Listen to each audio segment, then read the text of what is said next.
Okay, so we're doing something unusual today.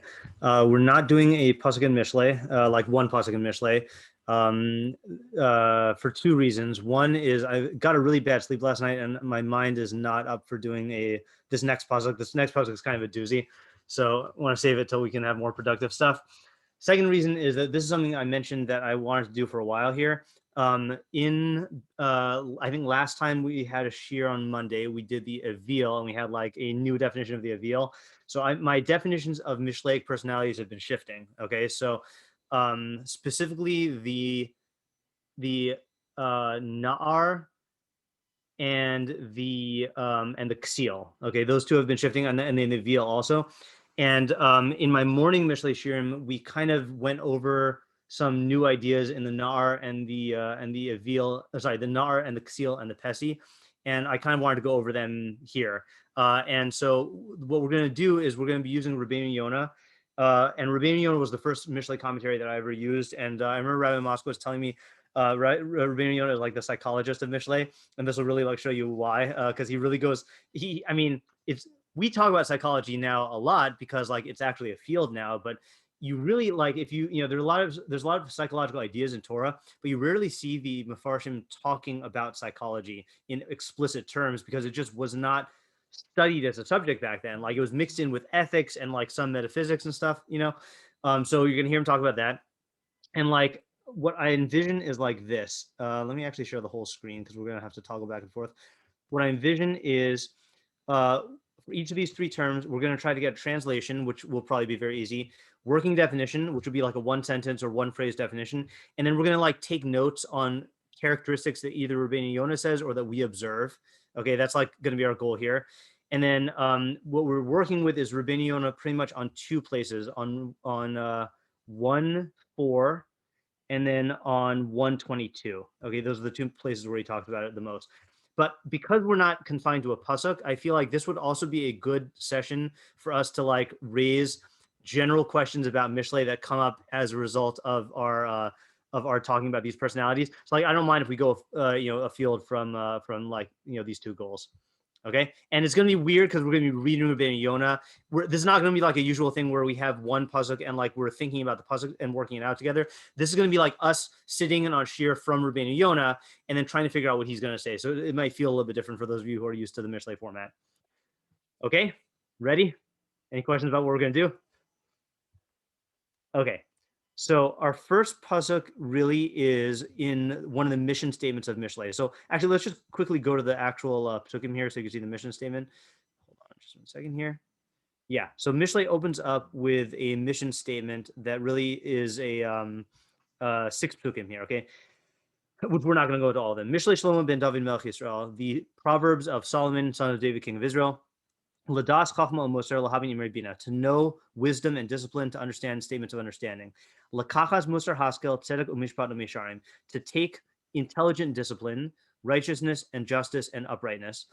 Okay, so those are the like subjects that Mishlei is dealing with. So chachma musar, understanding words of understanding, taking intelligent musar, righteousness, justice, and uprightness. Okay, those are the general goals. Okay, but now Mishlei goes into the specific audiences and identifies 4 people. Okay, laseis lepesaim arma, to give pesaim, that's plural of Pesi, that's one of our guys. Arma, to give him, arma is like cunning or cleverness. Lenaar da'as umazima, to the youth, that's another one of our personalities, knowledge and mazima. Mazima is going to be one of the we're going to encounter the term Mazima in 2 psukim from now, 2 weeks from now. Mazima is a word for plotting or like planning, and it can have a positive connotation or a negative connotation. Okay, so here it's clearly positive. Yishma chacham v'yosef lekach, the wise person will hear and he will increase his learning. V'navon tachbulos yikne, and the navon, the person of understanding, will acquire strategies. Oops, sorry about that. Sorry, I didn't need to click on that either. Will acquire strategies. Lahavin mashal u'malitza divrei chachamim v'chidosam, to understand, and then these are 4 words for mashalim, to understand metaphor and allegory, the words of the wise and their riddles. And then we have what I call the crowning pasuk of Mishlei. Yiras Hashem reishis das chachma musar avelim bazu. Fear of Hashem is the beginning of knowledge. Wisdom and discipline fools scorn, or they despise. Okay. So we're focusing on pasuk number 4, okay, to give simpletons cunning, and to give the youth knowledge and strategy. Okay, so again, this is going to be different than our usual Mishlei. So I'm going to kind of have to trust you to interrupt me with questions, because we're going to kind of like let Rabbeinu Yonah speak for himself, okay? And see how far we get with this. Okay, so he says like this. L'seis l'psaim ara. So l'seis l'psaim ara. Hine tchila yeda ha'adam. First thing that a person should know. Sorry. Hine tchila. First thing is yeda ha'adam hamusar l'kachto u'l'kaimo b'foal. Is that a person has to know musar, has to know discipline in order to take it and to fulfill it in action. U'lahochiach bo achar kach ha-pesayim, and to rebuke afterwards the pesayim. Oh, so let's just get a rough definition, a rough translation of a Pesi. Well, how do we usually translate Pesi? Or how would you translate him? There's several acceptable translations. Simple person. Okay, so simple person. So simple person is good. Okay. Art Scroll prefers the combo noun simpleton. Okay. I think Alter says a dupe, which I feel like has like a kind of insulting connotation, where simple person is, and I personally like a naive simpleton, because the word naive I think is important here. And we got to remember when we're doing these terms here that these are archetypes. So you're never going to find like a pure Pesi where like someone is just straight up 100% Pesi. Okay, you'll find people who have elements of the Pesi in them, or are drawn to Pesi, or even in yourself. Like you could have certain areas of thinking where you are a Pesi and certain areas where you're not, or you could have certain moods or certain like times in your life where you're drawn towards being a Pesi. So we got to keep this flexible. But Mishlei talks about them as an archetype because it's easiest way to understand it. Okay. So that first part is not really relevant to us. He's telling us that that one of the things you have to do is you have to first learn the musar and internalize it yourself, and then you can rebuke the Pesi. So this is not really giving us insight into the definition of a Pesi, but he says, "Kamosha Amru Chazal," like Chazal say, "Kishot atzmecha v'achar kishot achirim." First, you should correct yourself, and then you should correct others. Okay, so that's not really relevant to our purposes. Okay, but now here's where he gets to the definition. All right, Iker mitzvos hatochacha la Pesi v'la Naar. The essential or the main mitzvah of rebuke is for the Pesi and the Naar. And let's get a definition of Naar here. How do we translate Naar? Like a youth. Youth. Okay, yeah, youth is, this is pretty easy to translate. And then we'll modify it if we need to. Okay, so the main mitzvah of rebuke is for the Pesi and the Naar. Okay. Vaha Pesi humi shelo lamad chachma. A Pesi is someone who has not yet learned wisdom. Okay, so let's just list that as one of the characteristics here. Okay, one who has not yet learned chachma. And in terms of our working definition of Mishleic chachma, what's our working definition of Mishleic chachma? Because chachma is obviously, you could use that in many things. You could say physics, Torah. Making decisions, like good decisions for long-term consequences. Good.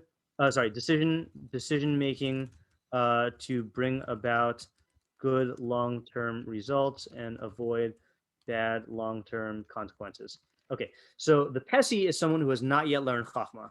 Okay, that's his first quality here. And then he quotes a couple psukim here to support that. Two psukim. Pisayus ubal yada ma. So this is talking about. So you've heard of the Ishes Chayil, okay? You've heard. So that's the woman of valor, as Art Scroll calls it, or the woman of Mishlei, as Rabbi Moskowitz calls it. You might have heard of the Isha Nachriya, or the Isha Zara, the strange woman, or the alien woman, or the foreign woman. If you especially go to Rabbi Zimmer's Mishlei Shir, then it focuses heavily on that. But you don't hear about the Isha Pisayus, the Pesi woman. Okay. I remember I had a class. I think this was what class was this? This is the Shahavit class. I want to say maybe 2017. So we nicknamed her Fulna, or someone nicknamed her Fulna. Okay, Foolna. Okay, she doesn't come up very much. She only comes up in chapter 9. But that's the one of the opposites of Eshes Chayil. Okay, so the woman of simplicity. Okay, and then and he's quoting it to show that what is her defining characteristic? Ubal yadama. She doesn't know anything. Okay. And again, she doesn't mean she doesn't know anything. Like she knows how to tie her shoes, but she doesn't know Mishleic ideas. Okay. And then Pesi ya'amin l'chol davar. this is a critical pasuk in defining the Pesi. A Pesi believes everything, okay? And it's such a critical idea that I'm actually going to list it as a separate quality, okay? So one who is prone to believing anything, okay? And that's based on Mishlei 14:15, okay? And I say prone because it's not literally that he believes everything, but a person is prone to believing anything, okay? So that's where I'm getting the naive part. Yeah, question? Yeah, is that more like gullible or is that more easily persuaded?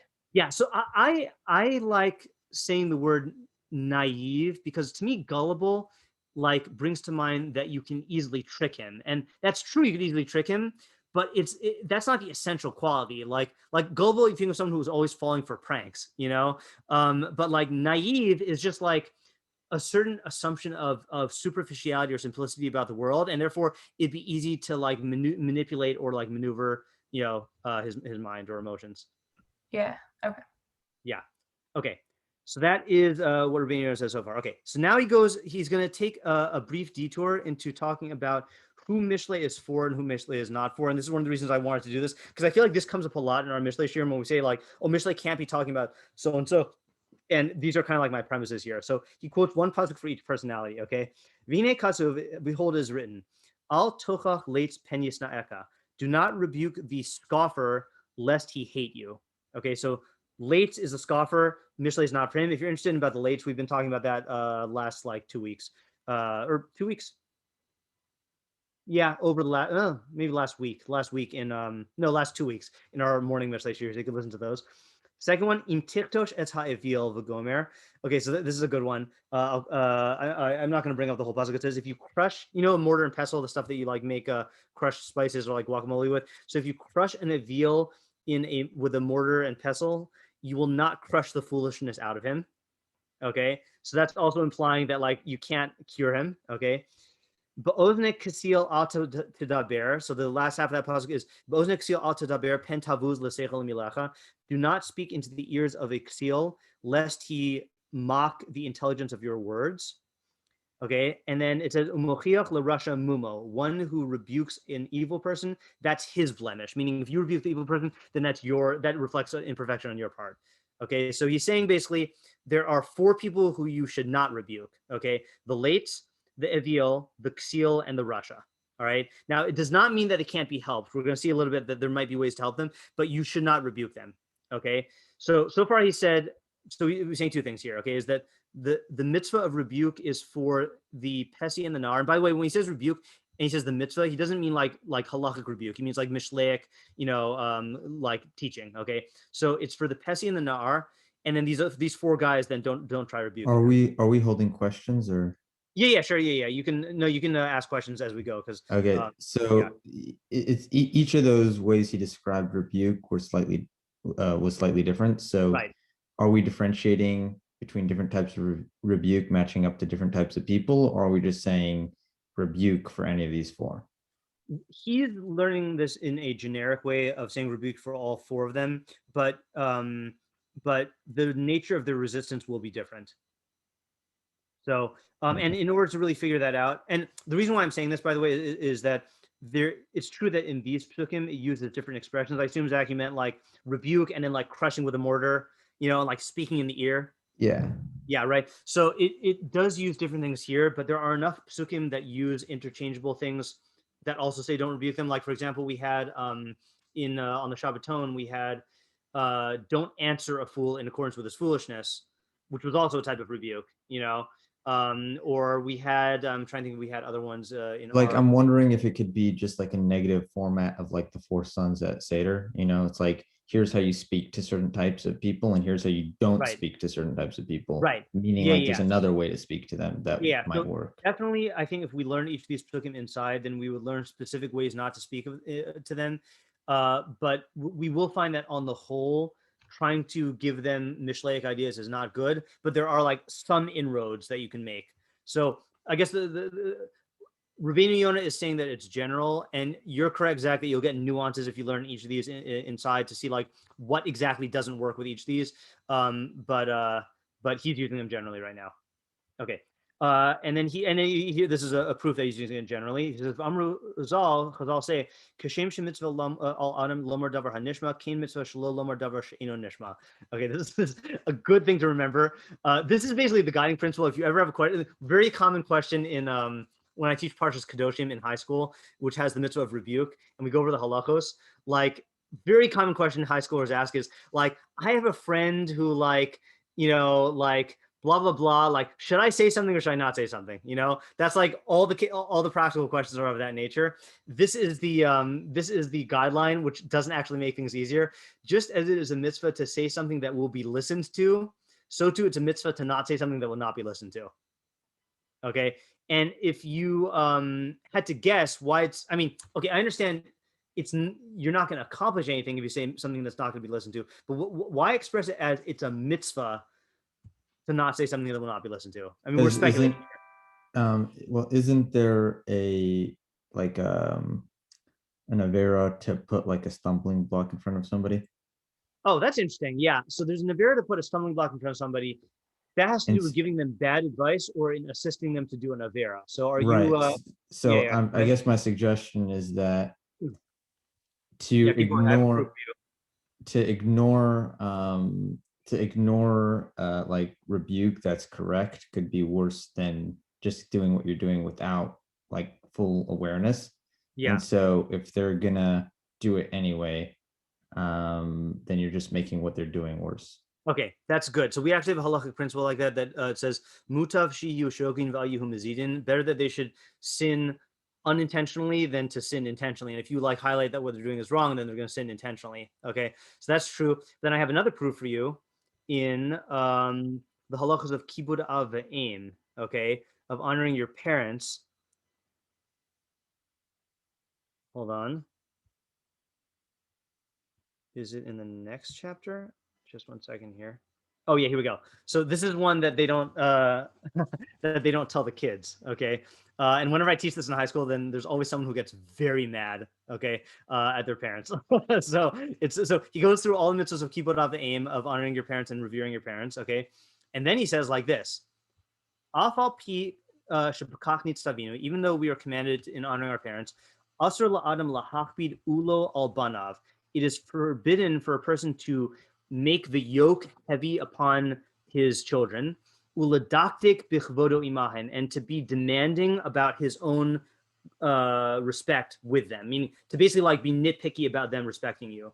Okay, why? Shelo yavim lidei mikshal, so that they don't come into a stumbling block. Ella yimchul v'yis alim, rather he should pardon and overlook. Meaning the parent should pardon and overlook infringements upon their honor. Because a father who forgoes his honor is considered to be forgiven. Same thing with a mother. Okay, but here's the halakha I wanted to get to. Bahamake beno hagadol. Okay, so back then corporal punishment was normal, right? Like you would physically punish your kids, right? So that was very normal for younger kids. Okay, but hamake beno gadol. If you strike your older son, and we presume here older son means like bar mitzvah, okay, or older daughter bat mitzvah. Menadinoso, we put the parent in excommunication or form of excommunication. Why? Sheharihu over al lifnei iver lo sitein mikshal, because he has transgressed the law of do not put a stumbling block before the blind. Now this is not an exact case of what you were saying, but it reflects the same principle, which is that at a young age, then certain types of punishments are assumed to be conducive for the kids' benefit, for the kids' development. Obviously, if you do them intelligently. But if you do this to an older kid who's going to be resistant to it, so not only is your punishment not going to be effective, but it might backfire. And so you're actually making him more prone to sinning by rebuking him, So yeah. Quick question, and also, sure. So first off, what text was that we were just reading from? Sorry, I forgot to say. I should also say this for the recording. So this is the Rambam in Hilchos Mamrim, Halacha Vav, which is where the Rambam puts this laws of rebels. This is where the Rambam puts the laws of honoring your parents. Got it. This is the Perek Vav Halacha Tes and Tes. Right. Yeah. Yeah, also, just like a point, which is pretty much what you were saying. Like I was going to say that, if a person is not in a place of being able to accept like rebuke or mussar of any kind, that not only is there that potential that like it's not going to be effective, but like it could actually send the person farther down the wrong path, whether it be like spite or whether it be just like general frustration, but like it can make him like go and do even worse things that he wouldn't have necessarily did because of the fact that like he can't accept that, and to him it's just like an attack, Right, exactly, yeah. And I think that point is again reflected in like the where's the Rambam classified laws of honoring your parents in the laws of rebels and rebellion. It definitely evokes a opposite response when someone tries to tell you something that you're not ready to hear, whether it's rebellion or like resistance, where it's you move the opposite direction, yeah. So that's a good point. Yeah, I was thinking something along the same lines, which is that I think if you tell a person something, let's say you give someone rebuke in the wrong way, and they don't listen. Now, not only are they going to be like moving away from what you're saying, but they're now going to associate that idea with you having like tried to push them to do it, and and then they then they feel like they can't do that thing without it being like giving into what the person's saying. Right. Yeah, exactly. I actually, so this was one of the strategies I used when I taught boys in high school when I first started teaching. I got this from Rabbi Moskowitz and maybe this is, I hope this is more common than I saw it, but like never making any comments whatsoever about what you should or shouldn't do in halacha. Meaning that I wanted to be a teacher who they only got ideas from and not halachic like data from, and I was able to do that obviously because I wasn't teaching halakha classes, and when I started teaching girls, they just always ask halakha questions. I don't know why, maybe it's just those girls. And so like, I couldn't exactly take that role, but the reason why I did that is because what Isaac was saying is I didn't want to be like tainted as someone in their mind, as someone who like is like seeing them in a halakhic judgmental way, where which would like create roadblocks down the line. I imagine it's also different if they're asking questions as opposed to you telling them. Yeah, that's definitely true. Yeah. And again, it's just unfortunate that like the schools are set up in such a way where like a lot of the Judaic educators, whether men or women, like feel like they're in responsibility, like they have to like rebuke the kids for like not keeping halacha, but I think that backfires in a lot of cases. Obviously, in the right culture, then it could be good, but like in a lot of modern Orthodox cultures, it could be bad. Yeah, and if the kid has no understanding like of the reasoning behind it, then a lot of times it feels like you're doing it for that person who's telling you to do it, not because like you have any desire at all to do it, but just because that person in a place of authority is telling you to do it. And the interesting thing about that is that and I'm not by any means an expert or knowledgeable in like early childhood parenting, but like in early childhood parenting, that actually does register in a place. Like you don't have the capacity to understand it, and like you can, to a certain extent, this is a bad word to use, you can program, let's use a better word, you can get kids into habits early on, just like you train them to say thank you before like they really understand what they're saying. Like you form them to have good habits, and then that's it. But if you're trying that with teenagers, then that's that ship has sailed in many ways, and it could be bad. Yeah, Rivki? I was gonna say, I was like, wait, how'd you know I was gonna say something? And I saw you unmute. Obvious, yeah. No, I was just gonna ask, are we explicitly talking about the 4 types of like, I guess, characters, but not the Pesi and the Naar? Like everything we've been like. Yeah, everything up until now is he's just contrasting the Pesi and the Naar with these guys and saying these guys you should not rebuke.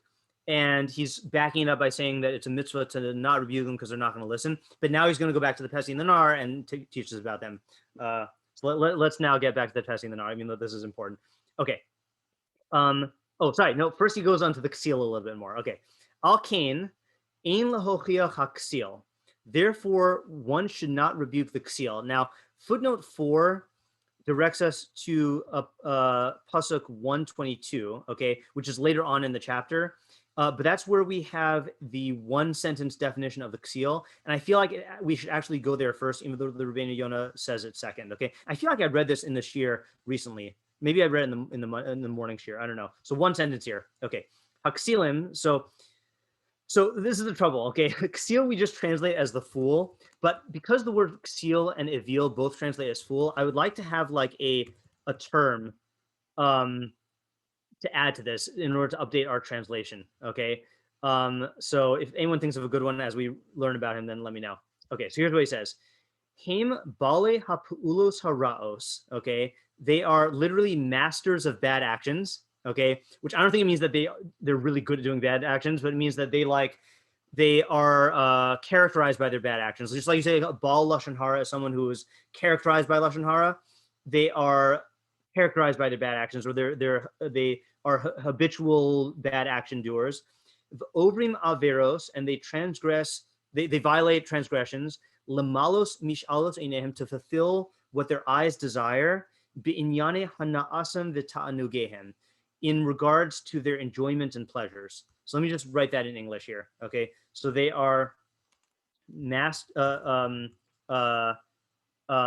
I'll say masters of bad actions who violate transgressions in order. Sorry, I'll just say transgress. That's how we say it in English. Who transgress in order to satisfy what their eyes desire in regards to their pleasures and enjoyments. So that's Rabbeinu Yonah's first definition. Yeah. Wait, can I ask a question? I actually want to read one more thing just to fill out the picture a little bit more. Okay, and then I'll take questions. Oops, I went to the wrong place. So that was the footnote here. Okay, but I just want to finish the sentence. So alkein ein lahochiach ksil. Therefore, you should not rebuke the ksil. Okay. Okay. Heyos ki hamasim she'oches behem divrei avonos, because the actions he clings to are sins. Okay, or iniquities. And here's the key part. V'hirgil nafsho lalechas acharei tavaso yamin. He's accustomed his soul to follow his desires for. Now, this does not mean days. Okay, sometimes yamin means days. Sometimes it means years. Here I think it means years. Okay, it's not like you were a fool for 5 days. That's it. No more rebukes. Okay, it means like for years. V'shavu hadvarim benafsho leteva, and these matters have become second nature to his soul. Okay, so I just want to write that in English, and then I'll take questions here. So Rabbeinu Yonah says he clings to actions which are sins, not sins, which are sins. V'hirgil nafsho, and he has habituated himself to follow his desires for years. And v'shavu hadvarim benafsho leteva, and these matters, i.e., the transgressions, have become second nature. So that's 2 words. Second, is that hyphen? Second nature to him. Okay, so those are the two. Obviously, you can see how these are related. Hold on, regarding. So again, this doesn't flow so nicely in English. They're masters of bad actions who transgress in order to satisfy what their eyes desire. In there's got to be a smooth way to say this. To obtain pleasure and enjoyment. Okay, let's just say to obtain pleasure and enjoyment. And then he clings to actions which are sins, and he has habituated himself to follow his desires for years. And these matters have become second nature to him. Okay, questions or comments?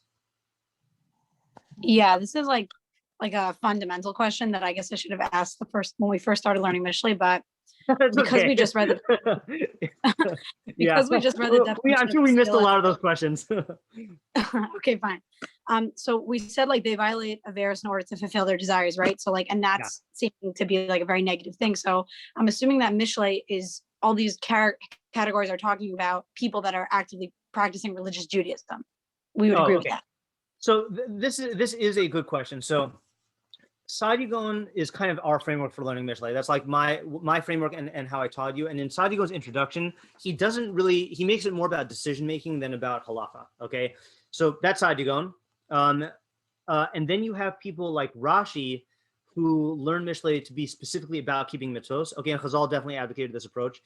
And then you've got people in the middle like the Meiri, who will bring in halacha, but he'll talk about the ideas as though it's about regular decision making, or Rabbeinu Yonah, who will kind of be presupposing a halachic framework, but branch outwards and talk about it in terms of human categories. So the answer to your question is that you can learn it about either. Like when you see someone, one of the Mefarshim say averos or avonos, you can learn it to be a halachic transgression, or you can learn it to be like a Mishleic transgression, like making a bad decision. Just like when you see a mitzvah, the word mitzvah could be one of God's 613 mitzvahs, or it can be like a mitzvah of the father to his son about like how he should make decisions.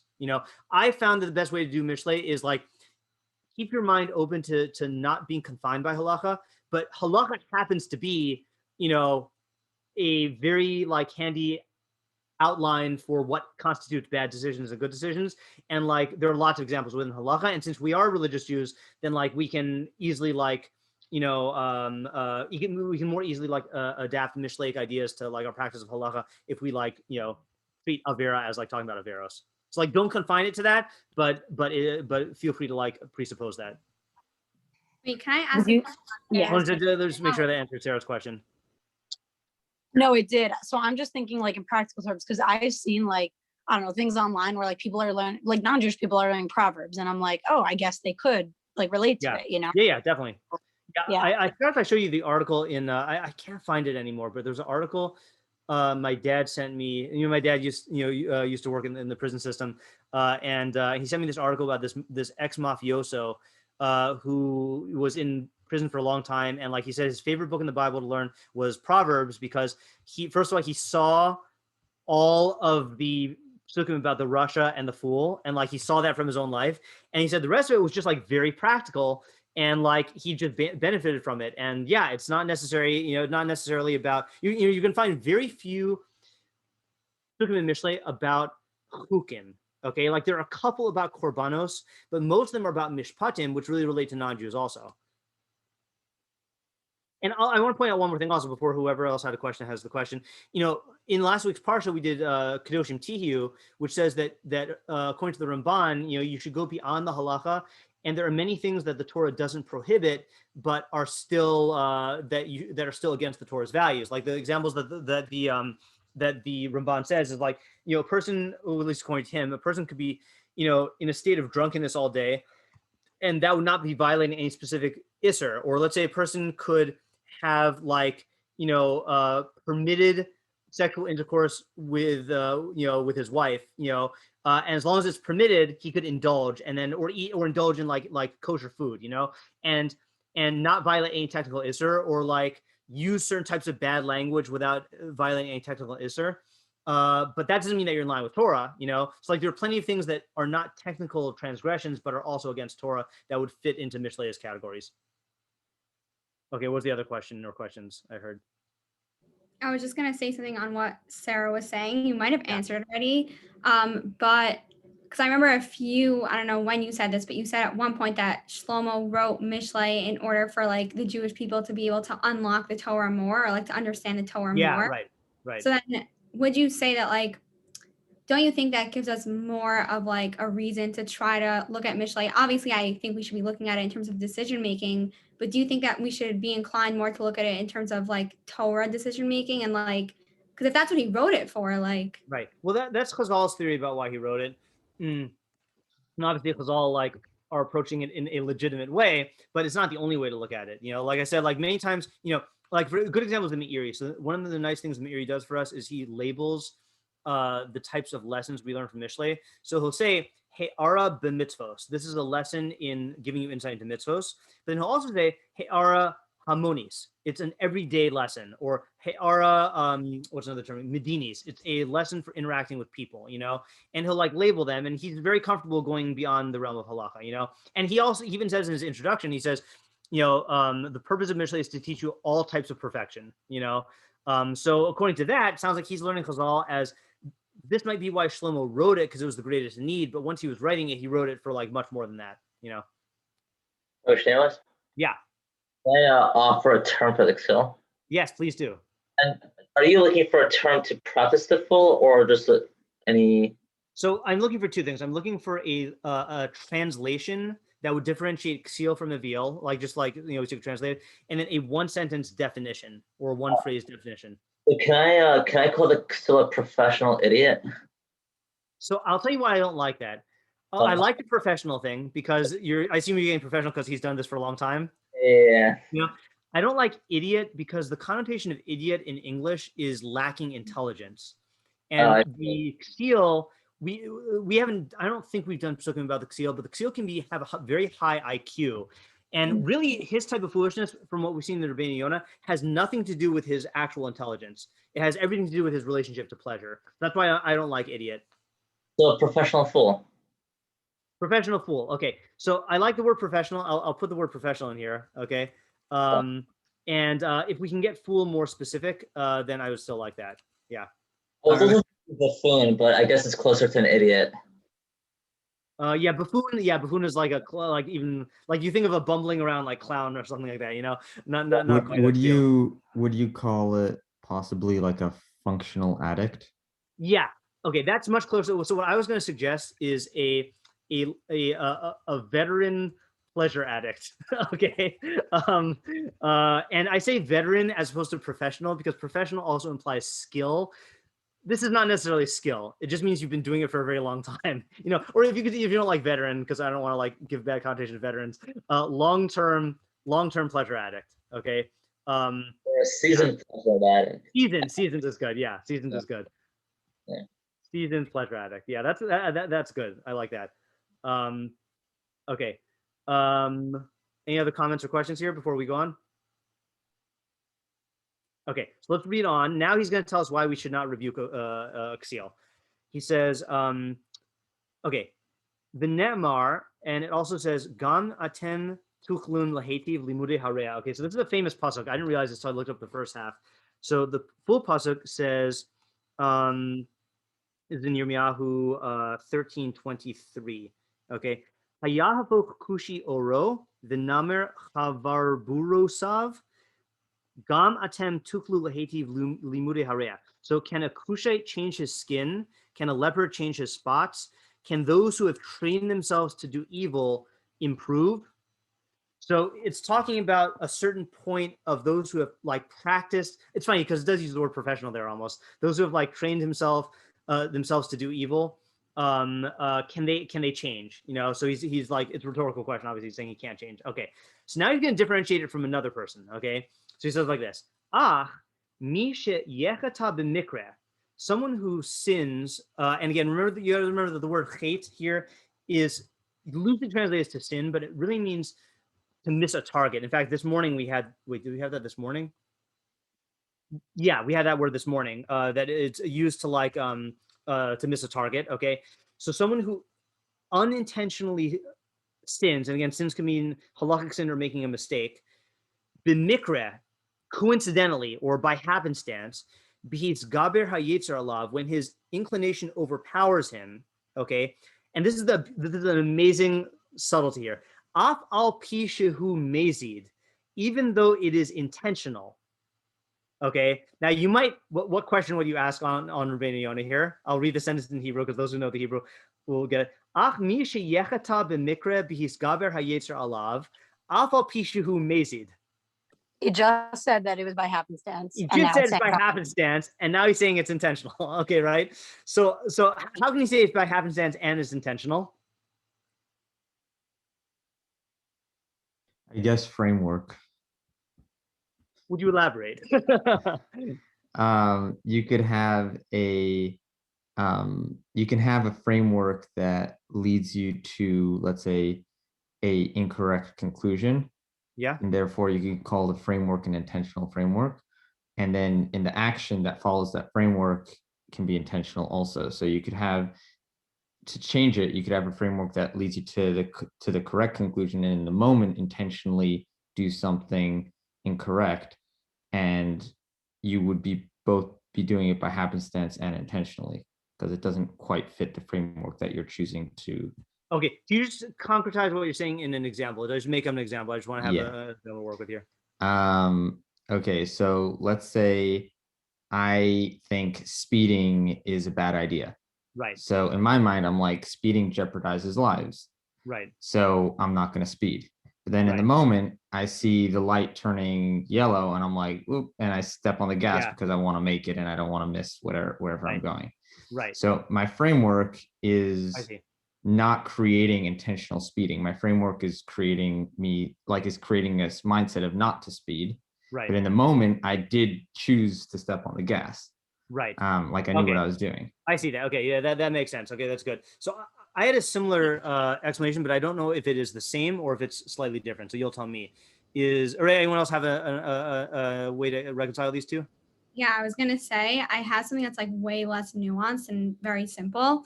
But so do I. So don't. Yeah, go ahead.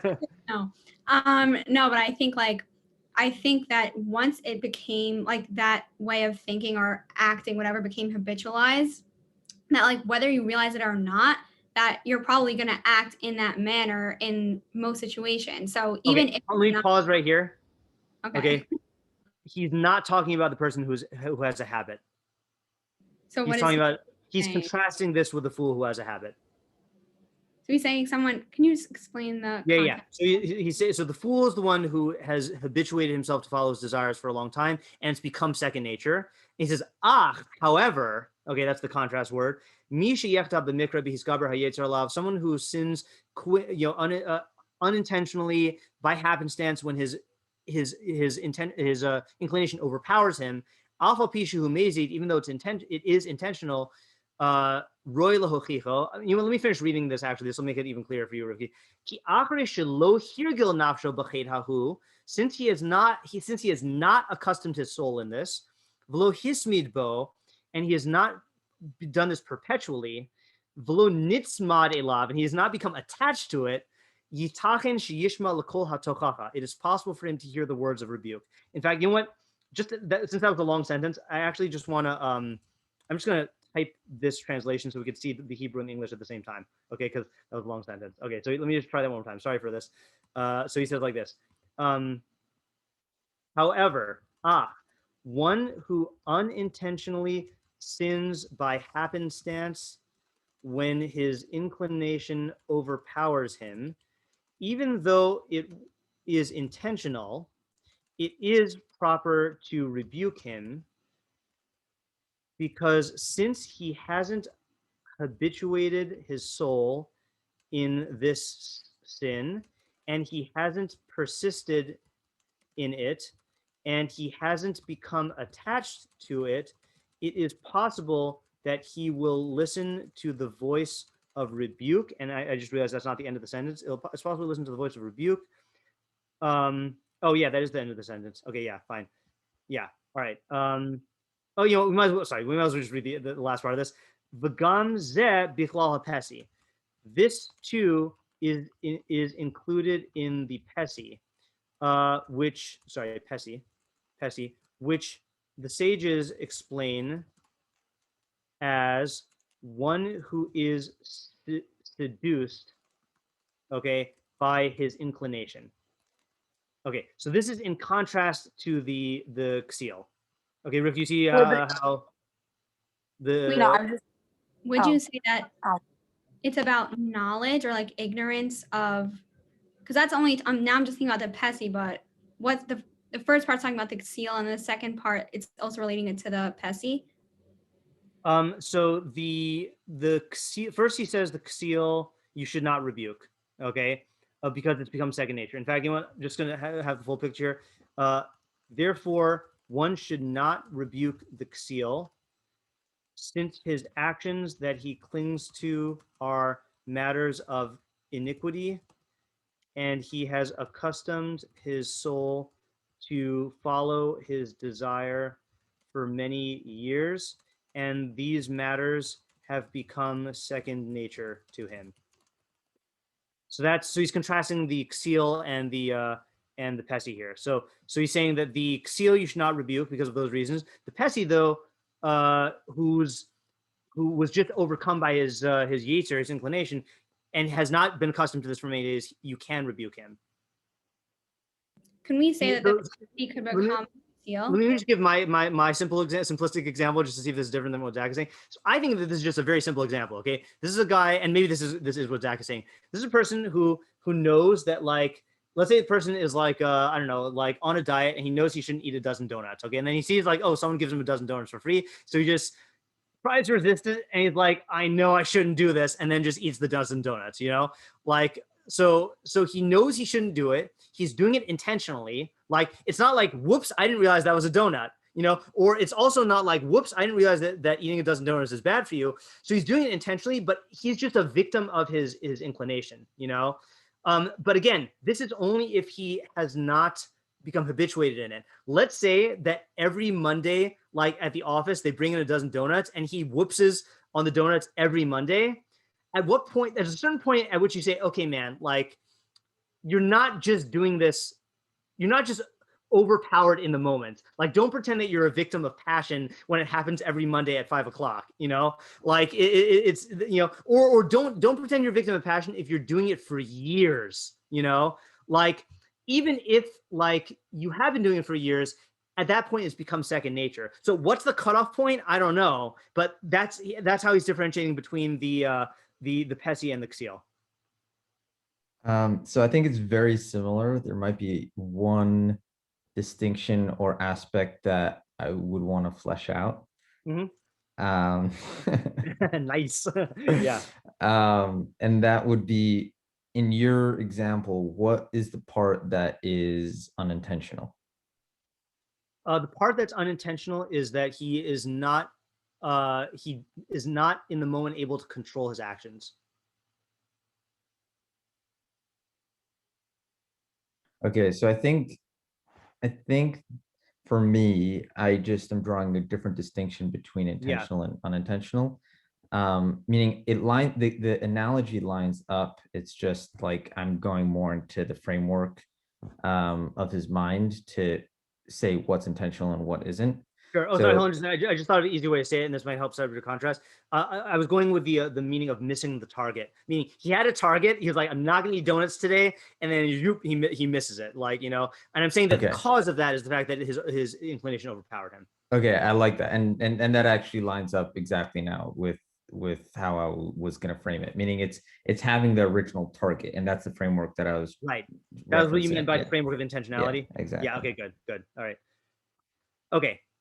Any other questions? So this is our I said one thing. Go ahead. Sure. It just bothered me because it seems like there's like no hope for the Ksil. Like, is there just no hope for him? Oh, like, so okay, good. So first of all, I'm laughing because there's a funny pasuk. Hold on, that is about hope and the fool. Hold on, I just don't remember to quote it verbatim. This is a great one. Okay. This should be someone's yearbook quote if yearbook quotes were about like bad things. Ra'isa ish chacham be'enav tikva l'ksil mimeno. I have seen a man who is wise in his own eyes. There's more hope for the Ksil than him. Okay, so I don't remember what the idea of that pasuk is, but it shows you that there is hope for the Ksil.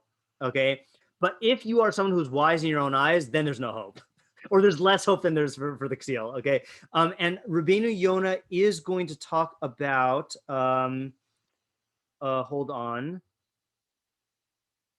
Out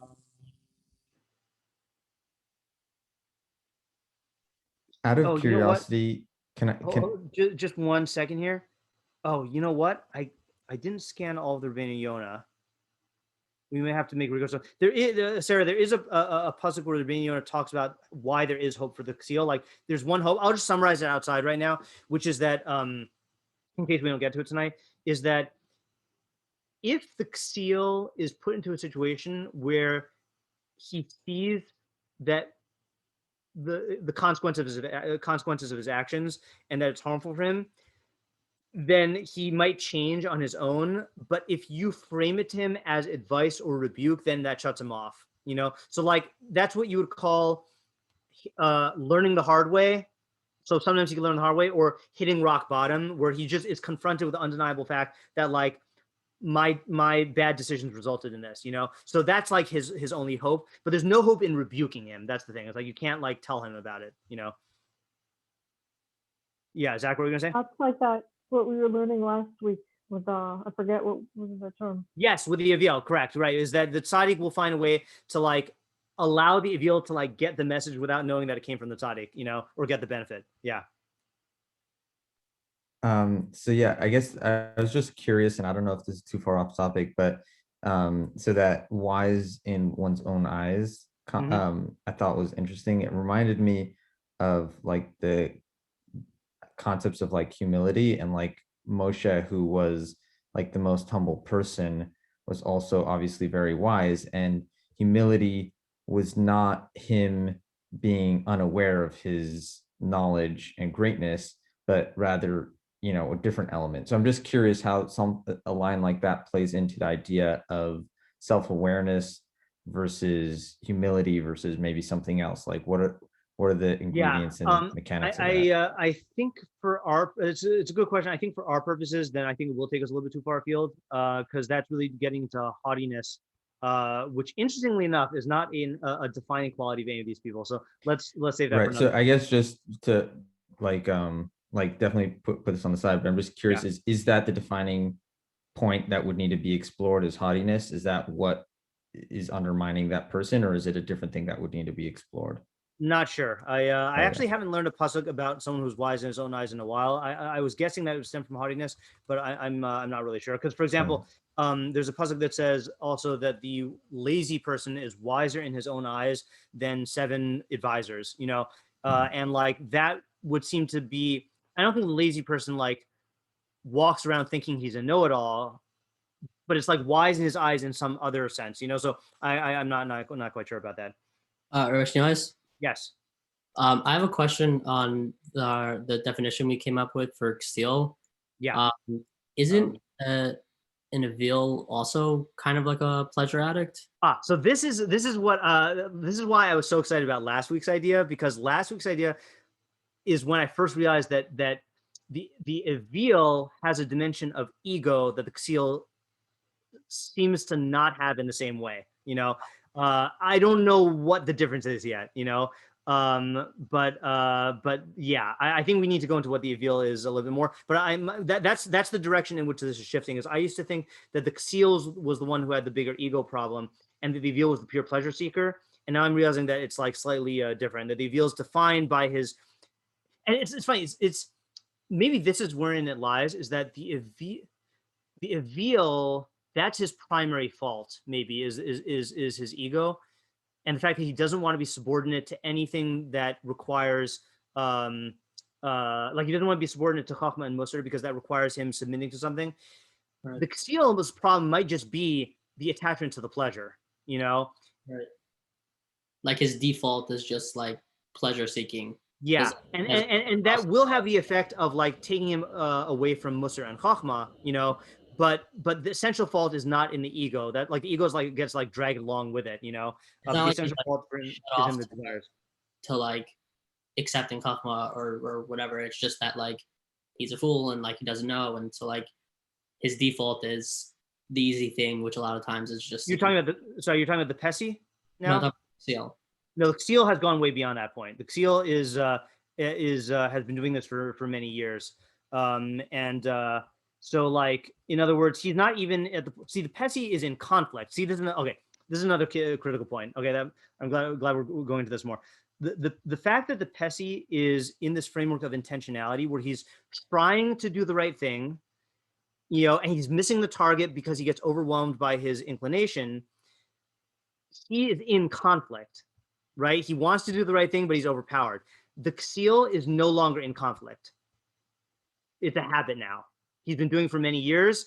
He's not trying to resist anymore. Right. So you're just saying that the distinction is that it's not coming from a place of ego. It's coming from a place of habituation. Yeah, exactly. Yeah.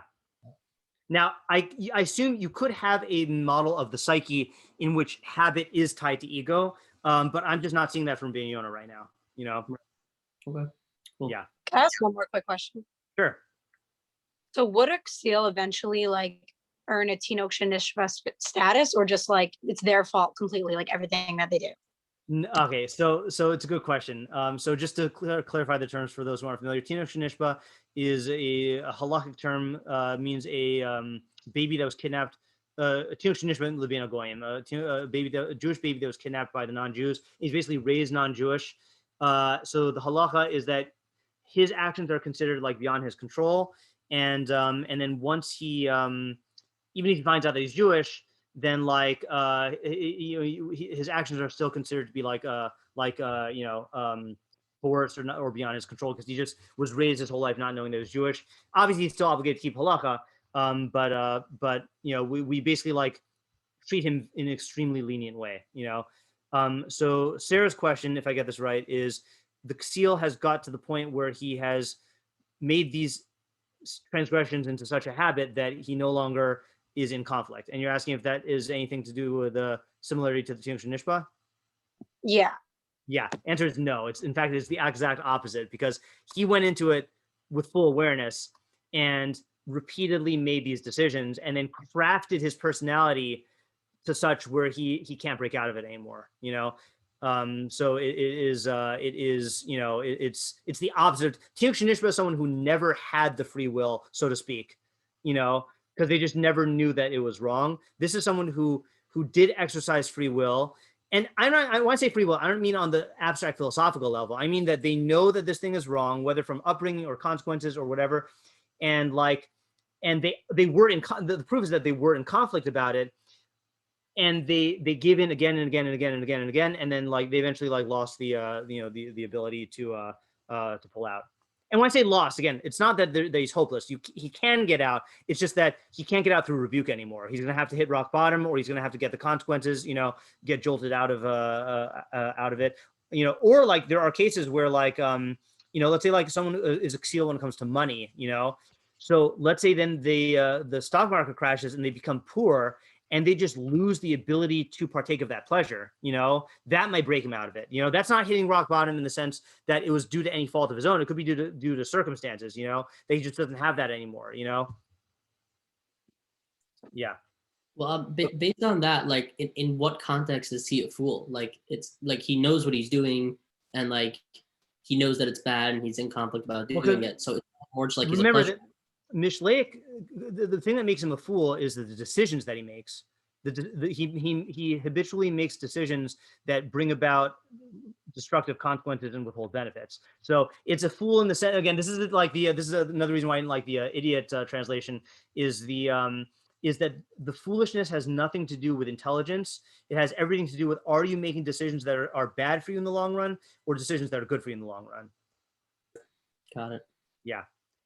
Yeah, it really is hard that we have to like reprogram our definitions of fools away from intelligence to decision making. It's like but at the same time, like it is going to be far more useful for us, because what we just said is the person who's in the most danger is someone who's wise in his own eyes. And if intelligence could coexist with Mishleic foolishness, if intelligence were mutually exclusive to Mishleic foolishness, meaning if you could look at yourself and say, I'm a pretty smart person, therefore I'm not a Mishleic fool, that would be disastrous, But really, you can be a very intelligent. In fact, you're probably going to be a better Mishleic fool if you're intelligent, because then you could rationalize it more, So that's bad.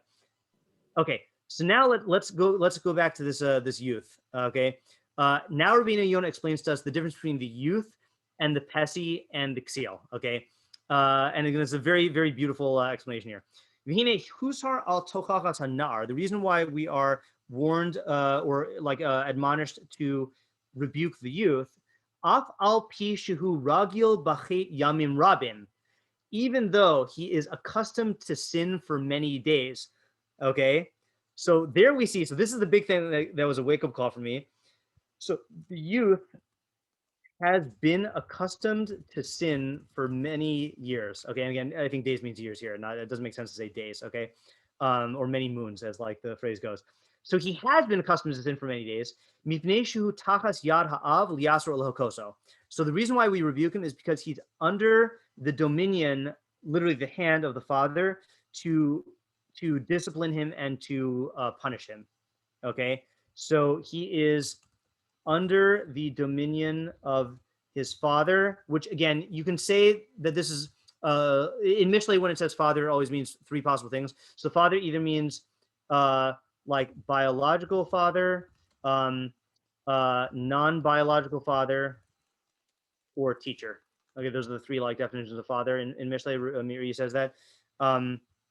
Okay, and one more thing. Vasheni is the second quality, the second reason why you can rebuke him.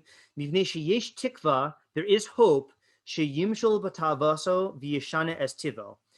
There is hope that he can rule over his desires and change his nature. Achere ki odenu b'mehanaros, since he is still in the days of youth.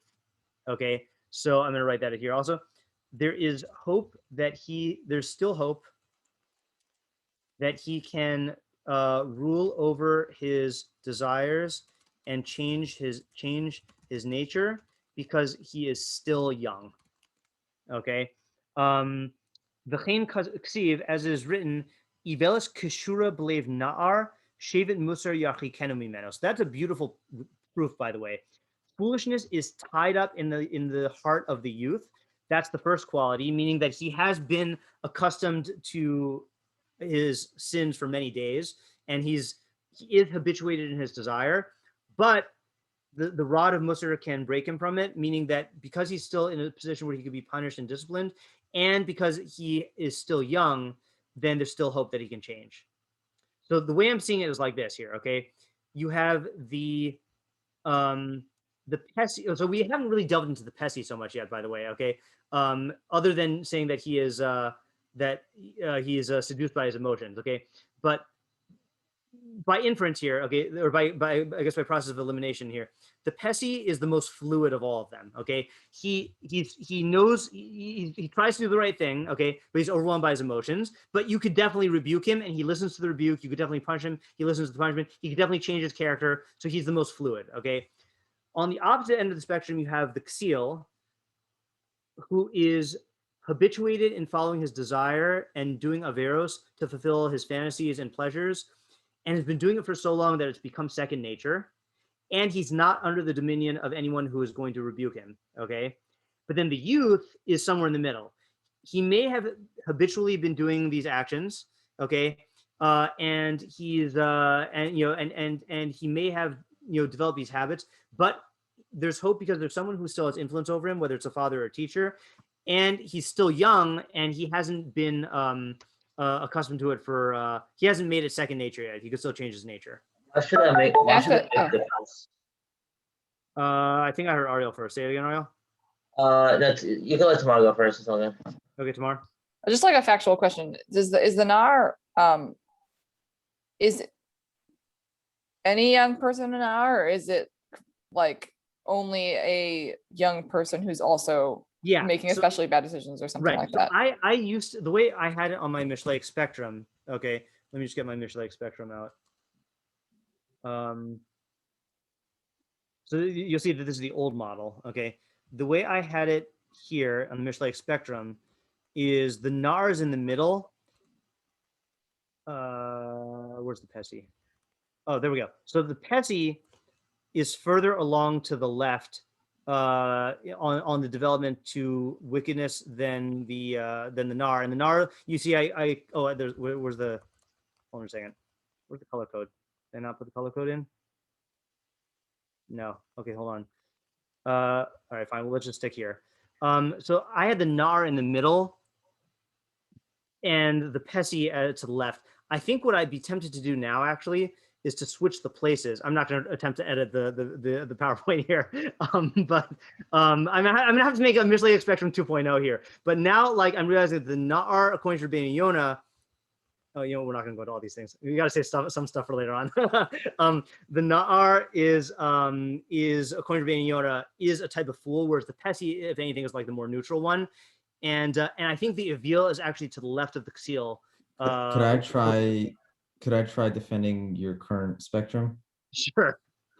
Never going to turn down defending old ideas. Yeah, go ahead.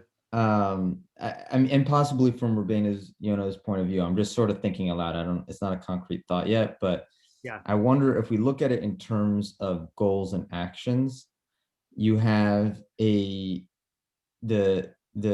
full past rebuke is a person who is aiming at the wrong target and is constantly making decisions that are aiming towards that wrong target. That's a good way to say it, by the way. That I like that as a contrast to the Pesi who's aiming at the right target and then misses. The fool is aiming at the wrong target. Right. So the Pesi has the right target, but like just in the moment is missing it. And I feel like the Naar is a person who doesn't have a target really, meaning his target is based off of his surroundings, meaning he's still in a part of life where he's trying to understand what to make his target. Right. And so he theoretically could be good at hitting his target. All he needs is someone to put the target in the right place, and he's open to that. He doesn't have a fixed target. Right. So in a way, like you could structure it in a way that he's like he's better at at aiming at his target than like the Pesi. But he just needs someone to like put the target in the correct spot. So I like that, and I'll actually justify that and fit into the Rabbeinu Yonah, that the Rabbeinu Yonah only talks about the Naar as someone making bad decisions because he's talking about the Naar who needs rebuke. Not all Naarim need rebuke in the sense of like you need to break them out of a bad way of living. Like there are Naarim who are on their way to becoming Chachamim, but like Rabbeinu Yonah is only emphasizing the bad because he's talking about who you should be rebuking, Yeah, so let me just take that down in the notes here. So the Naar, so the first of all, I like it. The characteristic here is the Ksil is aiming at the wrong target. Okay, and again, that's in the donut example. I mean, like again, the first couple times you just give into the donut thing, but when you're you're planning on eating the donuts every Monday, then that's the wrong target. Yeah. So like for example, for the Naar, like this is just like a comical example I could imagine happening. It's like someone's like, oh, it'd be cool. It's like, see how many donuts you could eat at once. So like every time he's like stuffing donuts into his face. Right. And like it just needs one like normal person say like, dude, like why are you being an idiot? Just don't eat so many donuts. You're gonna feel sick. Like, and then he's like, oh, like I thought that was the goal, but I guess you're right. Like, don't make yourself sick. Seems like a better goal. That's a very, very good. I could definitely picture a Naar doing that. Yeah, by his surround. Oh, I'll give you another proof. Okay, so the whole first pasuk in like narrative in Mishlei is about the Naar trying to be getting recruited to a gang. Okay, to like go on their gang-like activities. So again, he's prone to to having the wrong goals like set forth for him, but at the same time, Shlomo's telling him like, no, don't do that. Be involved in Chachma instead. Okay, now, because we don't. Yeah, one question. Yeah. Yeah. So I just wanted to know who is the contrast to the Naar again in terms of being under the domain of the father, the Ksil? Oh no, the Naar is under the dominion of the father, and the Ksil is not. So why does that matter? Why is that the difference? Yeah, so you can interpret it on a practical level or on a psychological level. On a practical level, if the Naar is still in his father's house, like literally, he has an example of someone who is embodying like the right ideas. Again, we're assuming that the father's good. I mean, that's Mishlei's assumption. If you treat Shlomo Melech as your father, right? Okay, so he still has someone who cares about him and who is embodying the right ideas and who is a resource that he can go to like get where to aim at with a target.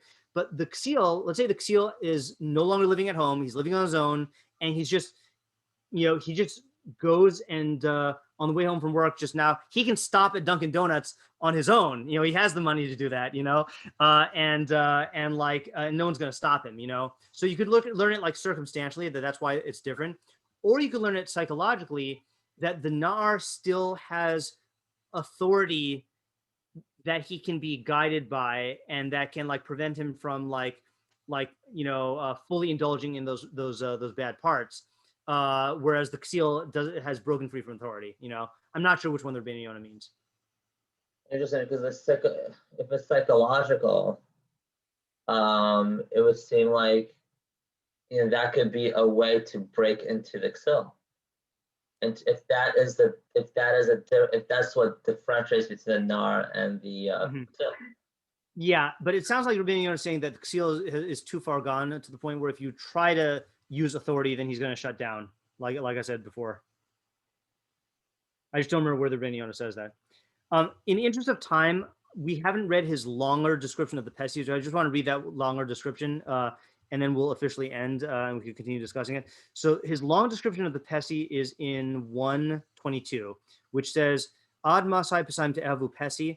How long, O simpletons, will you love your simplicity? Okay, so here's his long description. Skip the first sentence. Pesaim heim anashim shem chalushe hadas. Pesaim are people who have a weak psyche. Now, this does not mean mind here. Okay, means psyche. I have proofs of that, but I'm not going to go into them right now. V'niftim ledivri mesisim umatim, and they are seduced by the words of enticers and lead people who lead others astray. Okay, so they are seducible by people. V'chein bichlal pesaim, so too included in pesaim, anashim asher lahem deos mishabashos, are people who have mixed up ideas. V'chein anashim shehataiva mishabeshes umatas derech, and also people who the desire corrupts and leads astray their path. Okay, so he's giving us like several examples of the pesaim. So you've got people who are weak-willed, maybe is better than weak-psyched, and are easily seduced by people. You've got people who have false ideas, messed up ideas, and like are just like bumbling around with their false ideas. And then you've got people who desire blinds them, okay, or corrupts their path. And then he gives an example. So you'll see certain people who will see something that they desire, okay, and they will convince themselves, they'll think that that thing is actually good for them, and proper. They will not see any liability for their desire, So again, this is what we call rationalization, is that they'll see something and really they just desire it, but they'll convince themselves that it's actually good for them. All of this is due to the weakness of their intelligence. Now he's saying it's actual intelligence that's weak. And their dim or their loose powers of understanding. Okay, in other words, now he's saying that there could be a certain lack in their analytical ability to like think things through clearly. Therefore, their desires will draw them and it will blind their eyes. Okay, in other words, there's one thing where you just get overpowered by your desire. That was what we were talking about the first time. Then there's another thing where your mind does not have the ability to think through all of the consequences or to think through the harms of this thing and realize how it's bad for you. And then that's what allows your desires to like blind you and rush in to fill the void. The gam eleha anashim, and these people, meaning these people who got blinded by their desires because of the weakness of their minds, im lo yamshilu tavasam v'lo yovel himashech achareha lo hayasam meshbeshes datam. If their desires did not overpower them and they weren't drawn after it, then it wouldn't confuse their minds. In other words, it's the combination of both. It's the fact that they have weak analytical ability, but then also their desires overpower them. So if their desires didn't overpower them, they might end up making the right decisions. Like they might be able to be receptive to true ideas, but their desires are really like messing them up. Like a good example of this is like you see that there are the people who are taken in by conspiracy theories, and so clearly there are problems in their analytical ability, because if they analyzed it, they'd be able to see that like there are tons of premises that they're just accepting, but it always is combined with a fear or a desire, usually a fear because it's a conspiracy theory. And the fear is really what allows that blindness to like set in, and if it wasn't for that, like, they might make the mistake, but like, they're not going to be blind. They're not going to be like drawn in after it. Okay. I feel like what he just described was we could call like the Pesi ratio, where like you have you have like the analytical ability in contrast to desire, and like you have a low analytical ability, then you need a very low threshold of desire to like overpower it. And like, yeah. Okay, I like that. We'll add that. We'll coin that term. Okay. All right. V'alkein amru Chazal. That's why Chazal say, "Kol mispata b'yitzur nofel b'gehenom." Anyone who is seduced by his own inclination will go to hell. Okay, that's the English phrase. We'll go to Gehenna. Gehenna is not hell. But Shnemar ve'elecha tishu chazov al ve'atatim shavo. I'm not going to go into why he quotes that. Okay, this is the most important part of the whole thing. Yetzer lev adam ra. The inclination of man's heart is ra. Now, ra we often translate as evil. That's not a good translation. What he means is that it leads to things that are harmful for him. The shoel hadvarim mimeno, and it demands things from him. And it demands that it gives him everything that his eyes desire. Okay, now this is the key line here. It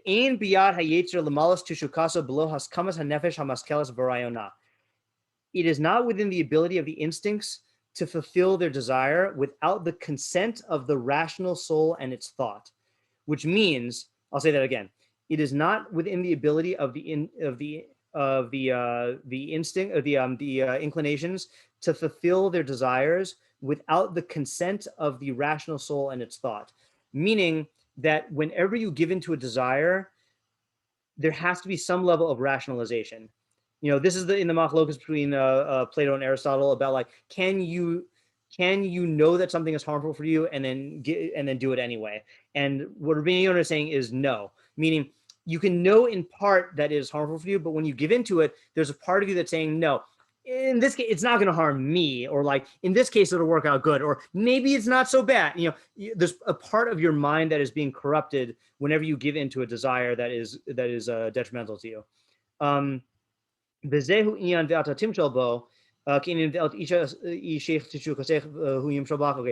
secrets. He's giving away secrets to Gan Eden. We're not going to go into that right now. Al Kain, therefore, te'anish hanefesh besita ritonatava. That's why the soul is punished when it gives into the will of the desire. So let me just add that to our notes here. So the Pesi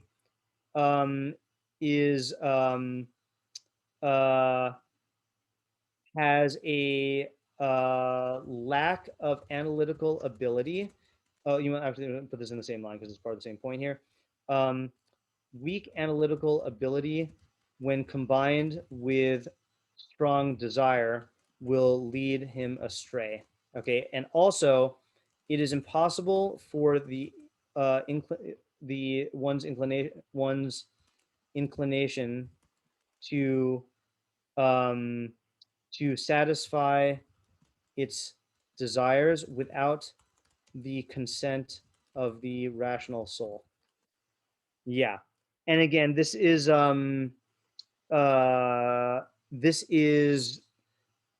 not necessarily foreshadowing, but this is kind of like one of the premises of both Stoicism and cognitive behavior theory, is that in order to really change your emotions, you have to change the way that you think. You know, is that you have to change the cognitive dimension. You know, so and that's surprise, that's one of Mishlei's big methods is to do that. But like he's just saying it explicitly here. Yeah. So just to wrap it up, and again, we can talk about this afterwards. But so our working definition of a Naar is, can we say our working definition of a Naar?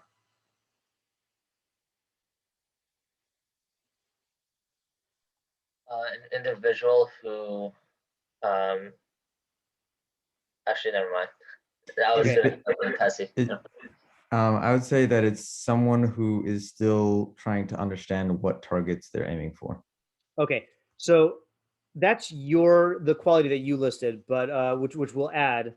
Would you say that about like being dependent on someone else still for rebuke and for yeah. Okay. Yeah, I want to say working definition going to Rabbeinu Yonah. I mean, I think what Zach is saying is important, but one who may or may not be on the right path, okay, in terms of aiming at the right targets, okay, but and he may, okay, this is going to be too long of a definition already. One who is still young and not set in his ways. and under the influence of a rebuker, and therefore not without hope. That's really Rabbeinu Yonah's definition. Okay. Not in his ways, even if he has bad habits. Okay. Pesi is. Yeah, can you say that a Pesi is someone who has limited knowledge or a limited understanding of a situation, which guides his desires. Okay, I'm changing it slightly. I'm saying one who has limited knowledge and analytical ability and is therefore prone to being overpowered by his desires. Yeah. I think that combines all the notes. And then a Ksil, we said, is someone who has consistently made pleasure-seeking decisions with and to the point where he has become addicted. Yeah. And Rabbeinu Yonah doesn't say that he has an ego. He doesn't say he has an ego. Now there are yeah, the Avil sounds like he has more of an ego. So what I'm theorizing now, and this is kind of where we have to like leave this open, is that the reason why you can't rebuke a Ksil is he's simply too attached to pleasure. The reason why you can't rebuke the Avil is because he is because of the ego. You know, he doesn't want to submit to anyone. So the Ksil will resist your rebuke because listening to you means he's going to have to give up his pleasures. You know, and there might be some ego attached to that because that also means he's going to have to change his way and change his identity. You know, there might be other ego problems, but like it's not essentially an ego problem. It's essentially a pleasure problem. Yeah. Okay, so again, these are constantly evolving definitions, but hopefully we got some clarity here tonight. And again, this is only Rabbeinu Yonah, but like because I'm partial to Rabbeinu Yonah, my definitions and Rabbeinu Yonah's definitions like have been evolving, you know, together. I mean, his aren't evolving anymore. My understanding of his are evolving. What was that? Do you date them? Do I date them like today? Oh, like when? Yeah, like April, I don't know, 26th. This is no. So it's actually unfortunate that when I used to write my blog every summer, and write Mishlei ideas every day, then I used to then it would be easy to track when they changed. Now I guess I have to listen to all the podcasts to tell when they changed, and that's much harder to do, But that's technically they're preserved, Yeah. And can I ask a question? Sure. So in terms of the Naar and the Pesi, would you say that like the main distinction is that the Naar is still like in his youth / has someone like rebuking him, whereas the Pesi doesn't? Yeah. He has someone who is either actively rebuking him or can. The Pesi is not defined by that, but he is certainly subject to rebuke. It's just we're not saying that he's still in his parents' house. Although I guess it is. I mean, it's an interesting thing. Like, technically speaking, you could remain a Pesi for a long time, but chances are you're going to harden into habits at a certain point. So, and do you think that the Pesi would like almost always turn into the Ksil? Or is that like? I think if the Pesi ends up in a culture and a group of Chachamim, then he's got good odds. And if not, then he'll probably default to the Ksil because we're in a pleasure-seeking society. It's funny, Ariel, when you were saying, do you date them? I was trying to think if you were asking like a relationship question. I was like, well, Fulna, the foolish woman, probably not a good person to date. Like Shlomo actively warns you against that. The Ksil, definitely do not date the Ksil because the Ksil's not even going to change. And then the Naar, depends on how bad. Like if it depends on how bad the Naar or the Nara is. Well, for the Naar, you could date the Naar if you're the the one teaching it. That just got really weird. Power balance right there. What was that? I just asked you a very simple question. You're the one who took this in this direction. So. Do you date them usually means something else? Your mind was simple. We got to go back to one of our talking about the communication. Yeah. Should I make it like? Is it worth me trying to argue how I see Rabbeinu Yonah's definition of the Naar slightly differently? Let's officially end this year, so transition to after party, and then now let's argue. Yeah, I just didn't want to keep people. Okay, yeah, go ahead, Zach. Oh, you're muting. Is that good? Yeah. So I guess the sorry, my brain. So yeah, the part that caught me in Rabbeinu Yonah's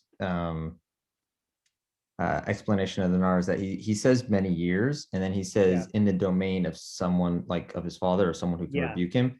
And so to me that implies that it's referencing a state of mind rather than someone actually being there able to rebuke him. Meaning, because otherwise, why has he been doing this for years? It would just be he did it because he wasn't rebuked, and then he gets rebuked, and then he doesn't do it anymore.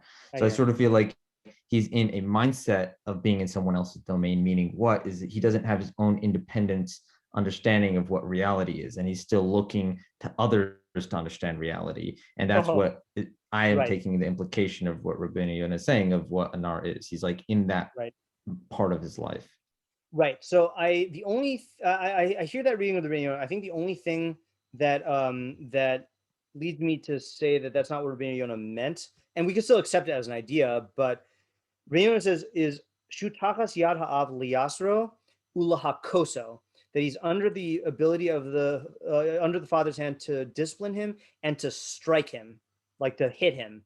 So that sounds like he actually is in a position to be disciplined by the father, like punished, But I mean, to me, that doesn't necessarily change anything, because meaning like the same question still persists, which is if that's happening, then it wouldn't be an ongoing issue. So to me, it's just indicative of he's explaining the mindset and the stage of life of this youth. He's not as much saying that this is happening, because then he wouldn't say for many days or whatever. Yeah, no, I mean, that's why I do like the way you're resolving that. Yeah, I'm undecided because, yeah, I'm not sure.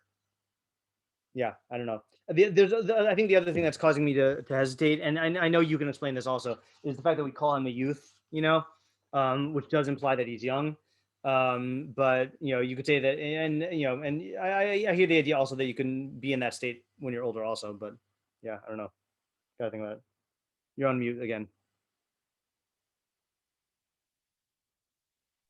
Yeah, I don't know. Something about the changing screens is making my mouse be like off the window. I don't know. Blame it on technology.